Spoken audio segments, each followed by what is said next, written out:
सारे Kang variants के सामने एक अकेला आरडीजे वाला डॉक्टर डूम।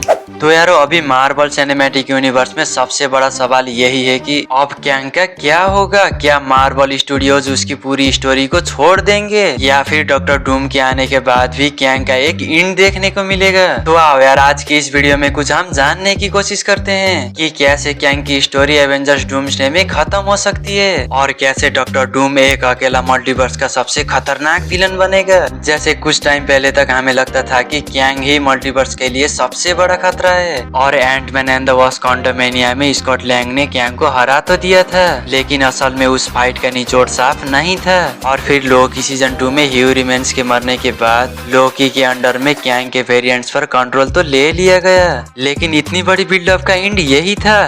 फैंस मानने को तैयार ही नहीं है और सही भी है यार, इतना बड़ा खतरा टीवी वालों ने ऐसे ही खत्म कर दिया, ऐसा तो नहीं हो सकता।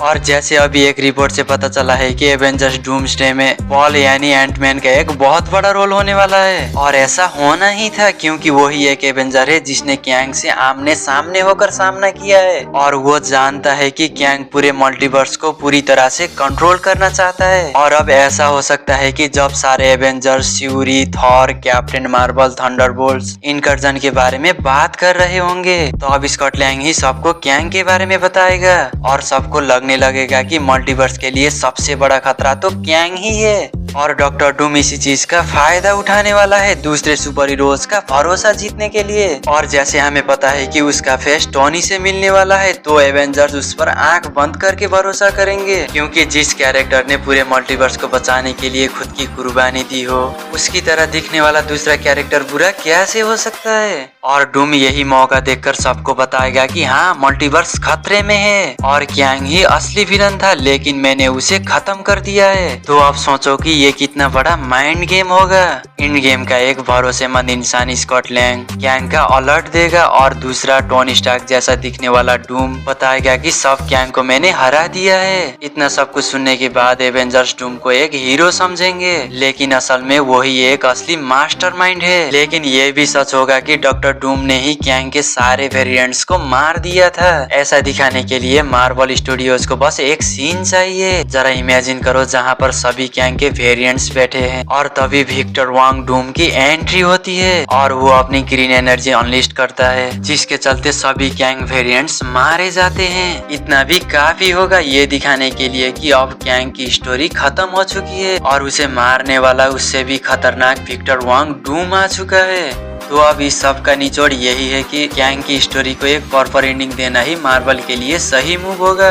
और अगर डॉक्टर डूम को ही कैंग को खत्म करने वाला दिखा दिया गया तो डॉक्टर डूम और भी ज्यादा पावरफुल दिखेगा। तो यार अब तुम्हें क्या लगता है कैंग की स्टोरी का सही एंड यही होना चाहिए या फिर मार्वल वालों को उसे सीक्रेट वॉर्स तक जिंदा रखना चाहिए? कमेंट में बताओ। तो यार अब तुम यहाँ तक आ चुके हो तो ज्यादा से ज्यादा चैनल को शेयर एंड सब्सक्राइब मारो। मैं दूसरे वीडियो में मिलता हूँ, तब तक के लिए बाय बाय।